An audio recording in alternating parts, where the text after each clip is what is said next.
सभी को नमस्कार। एक बार फिर से स्वागत है आपका मेरे YouTube चैनल एस्टेट हिंदी में और आशा करती हूँ कि आप सब लोग स्वस्थ होंगे। कल की क्लास में हमने कक्षा 7 के NCERT हिंदी के पहले 3 पाठ पूरे कर लिए हैं। आज की क्लास में हम पाठ 4 कठपुतली, पाठ 5 मिठाई वाला और पाठ 6 रक्त और हमारा शरीर पूरा कर लेंगे। कक्षा 7 के 19 के करीब पाठ हैं। इसको हम 5 या 6 क्लासेस में पूरा कर लेंगे। उसके बाद हम 8वीं क्लास की हिंदी शुरू करेंगे, जो कि हमारी TGT हिंदी के लिए बहुत ही इम्पोर्टेंट है। इसके साथ ही मैं साहित्य की क्लासेस भी करा रही हूँ और व्याकरण की क्लासें भी मैंने की हैं और प्रीवियस ईयर भी हम करेंगे। तो आइए शुरू करते हैं आज की क्लास को। और क्लास को इतना ही निवेदन करना चाहूँगी कि क्लास को अंत तक ज़रूर देखें। तो आइए शुरू करते हैं। पहला प्रश्न है भवानी प्रसाद मिश्र की किसी एक कविता का नाम बताइए। क्या नाम है? कठपुतली। यानी कठपुतली जो पाठ है हमारा, उसकी विधा क्या है? वो एक कविता है और उसके लेखक का नाम क्या है? भवानी प्रसाद मिश्र। यानी भवानी प्रसाद मिश्र जी की कविता का क्या नाम है? कठपुतली। क्या नाम है? कठपुतली। कठपुतली किसे देखकर गुस्से में आ जाती है? कठपुतली किसे देखकर गुस्से में आ जाती है? धागों को, रस्सी को, मानव को, संसार को। तो किसे देखकर कठपुतली गुस्से में आ जाती है? धागों को।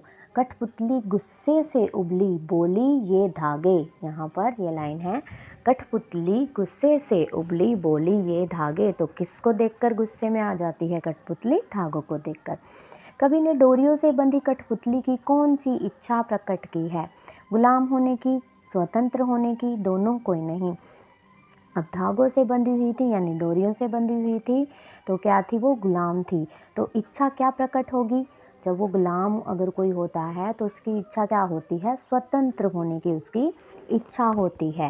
यानी कठपुतली गुस्से से उबली, बोली ये धागे क्यों है मेरे आगे पीछे, इन्हें तोड़ दो, मुझे मेरे पाँवों पर छोड़ दो। यानी अपने पाँवों पर जब कठपुतली खड़ी होना चाहती है तो वो क्या होना चाहती है? स्वतंत्र होना चाहती है। कठपुतलियाँ क्या होने की बात सुनकर अचानक बोल पड़ी? गुलाम, स्वतंत्र, पुत्री या फिर खिलौना? तो क्या होने की बात सुनकर कठपुतली अचानक बोल पड़ी? स्वतंत्र होने की बात। यानी एक कठपुतली ने जब कहा कि मुझे मेरे पाँवों पर छोड़ दो, यानी स्वतंत्र मैं होना चाहती हूँ, तो दूसरी कठपुतलियाँ सुनकर अचानक ही बोल पड़ी। क्या बोल पड़ी? स्वतंत्र। अगला प्रश्न है, कठपुतली किसकी जिम्मेदारी के बारे में विचार करने लगी थी? किसकी जिम्मेदारी के बारे में विचार करने लगी थी कठपुतली? सबकी जिम्मेदारी लेना चाहती थी। यानी जो कठपुतली कहती थी कि इन धागों को तोड़ दो और मुझे मेरे पाँवों पर छोड़ दो, तो वह किसकी जिम्मेवारी लेना चाहती थी? सबकी जिम्मेवारी वह कठपुतली लेना चाहती थी। इसके इतने ही प्रश्न हैं। अगला जो पाठ है हमारा वो है मिठाई वाला। मिठाई वाला। इसके लेखक हैं भगवती प्रसाद वाजपेयी। भगवती प्रसाद वाजपेयी इसके लेखक हैं। शुरू करते हैं इसके प्रश्न। पहला प्रश्न है, मिठाई वाला कहानी के कहानीकार कौन है? तो मिठाई वाला जो पाठ है हमारा, उसकी विधा क्या है? कहानी है। तो इसके कहानीकार कौन है? भगवती प्रसाद वाजपेयी। कौन है? भगवती प्रसाद वाजपेयी। मिठाई वाला कहानी के माध्यम से लेखक ने क्या स्पष्ट करना चाहा है? मिठाई वाला कहानी के माध्यम से लेखक ने क्या स्पष्ट करना चाहा है? बड़ों के प्रति आदर, मिठाई के प्रति प्रेम, बच्चों के प्रति प्रेम भाव? कोई नहीं। तो क्या स्पष्ट करना चाहा है? बच्चों के प्रति प्रेम भाव। मिठाई वाला गलियों में किस प्रकार के स्वर बोलता था? बच्चों को बहलाने वाला, सब्जी वाला, मिठाई वाला, दूध वाला? तो कौन से स्वर बोलता था? बच्चों को बहलाने वाला शब्द स्वर बोलता था। 6 महीने बाद नगर में कौन आया? 6 महीने बाद नगर में कौन आया? सब्जी वाला, मिठाई वाला, दूध वाला, मुरली वाला? तो कौन आया था? मुरली वाला। मुरली बजाने वाला वास्तव में कौन था? बिस्कुट वाला था, खिलौने वाला, भीख मांगने वाला, कोई नहीं। तो कौन था? खिलौने वाला था। अगला प्रश्न है रोहिणी ने मुरली वाले की आवाज़ को सुनकर उसे क्या समझा? खिलौने वाला, फल वाला, कपड़े वाला, कोई नहीं। तो क्या समझा था रोहिणी ने? खिलौने वाला। अगला प्रश्न है रोहिणी के पति का क्या नाम था? अजय, विजय, सतीश, नरेश। तो क्या था? रोहिणी के पति का नाम विजय था। मुरली वाले के पास कुल कितनी मुरलियाँ थी? 50, 20, 70, 57। तो कितनी थी? 57 मुरलियाँ थी। कितनी मुरलियाँ थी? 57 मुरलियाँ थी। मुरली वाले ने विजय बाबू को मुरली कितने पैसे में दी? 3 पैसे में, 4 पैसे में, 2 पैसे में, 1 पैसे में। तो कितने पैसे में? 2 पैसे में। अगला प्रश्न है विजय बाबू की बातें सुनकर मुरली वाला अचानक क्या हो उठा? हैरान, परेशान, चकित, अप्रतिभ। तो क्या हो उठा? अप्रतिभ। मुरली वाले ने विजय बाबू को मुरली का वास्तविक दाम क्या बताया? विजय बाबू को मुरली का वास्तविक दाम क्या बताया? तो कितना बताया था मुरली वाले ने? 2 पैसे। मुरली वाले ने कम कीमत पर मुरली बेचने के लिए कितनी मुरलियाँ बनवाई थी?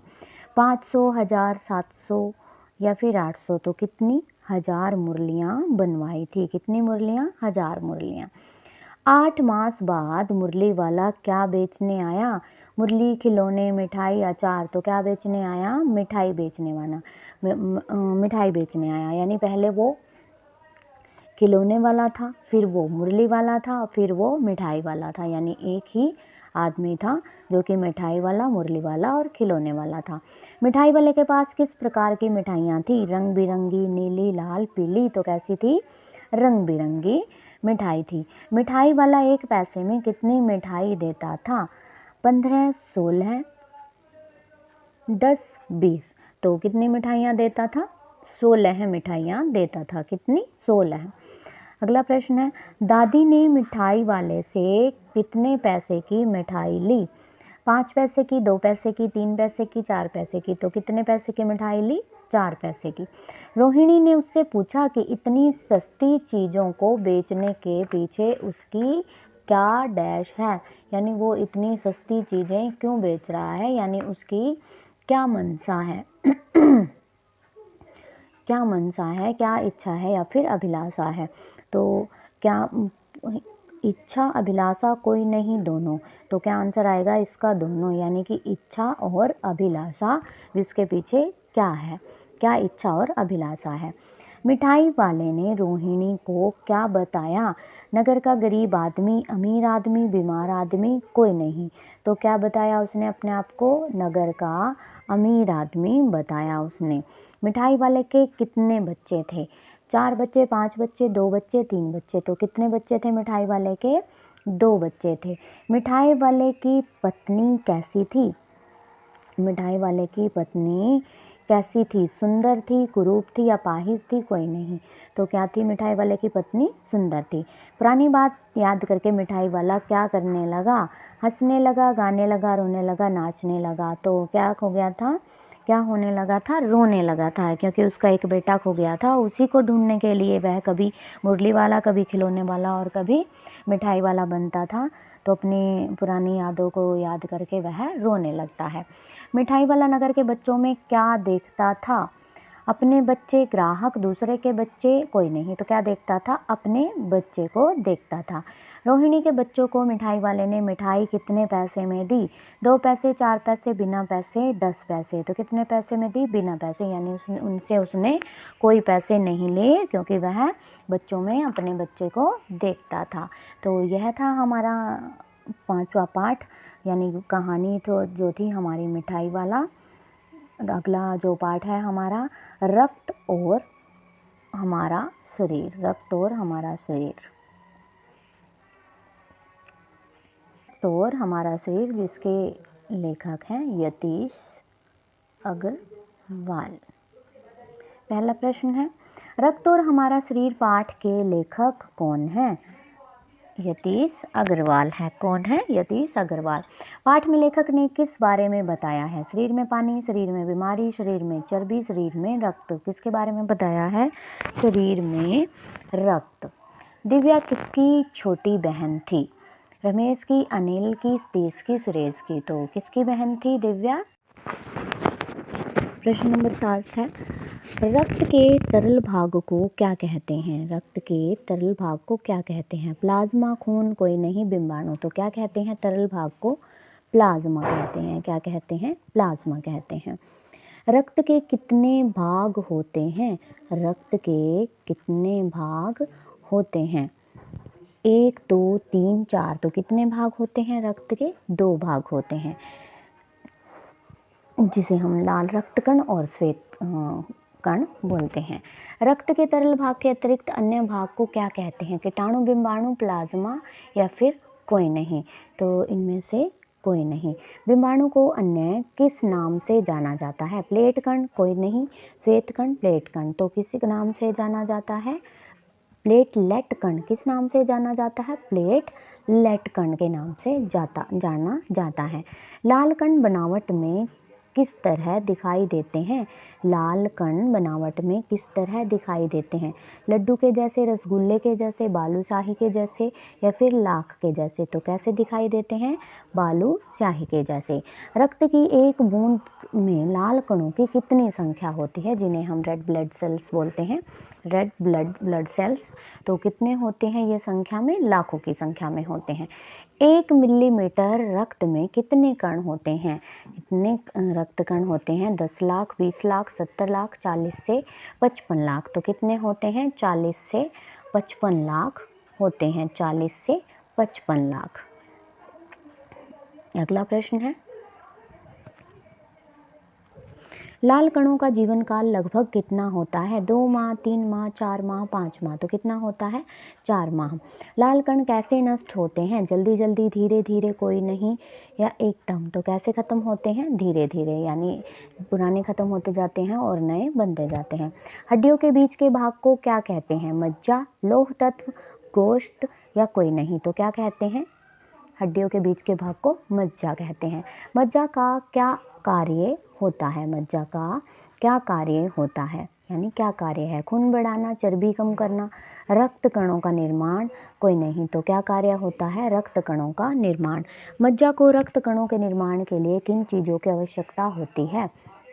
प्रोटीन, लौह तत्व, विटामिन या फिर उपरोक्त सभी। तो क्या आएगा इसका आंसर? उपरोक्त सभी, यानी प्रोटीन, विटामिन, लौह तत्व, सभी आएंगे इसमें। वो पौष्टिक आहार किन किन चीज़ों में उपयुक्त मात्रा में मिलता है? हरी सब्जी, फल, दूध, अंडा, गोश्त, उपरोक्त सभी। तो किस में? सभी में पौष्टिक आहार यह सभी हैं। हरी सब्जियां, फल, दूध, अंडा और मीट जो होता है।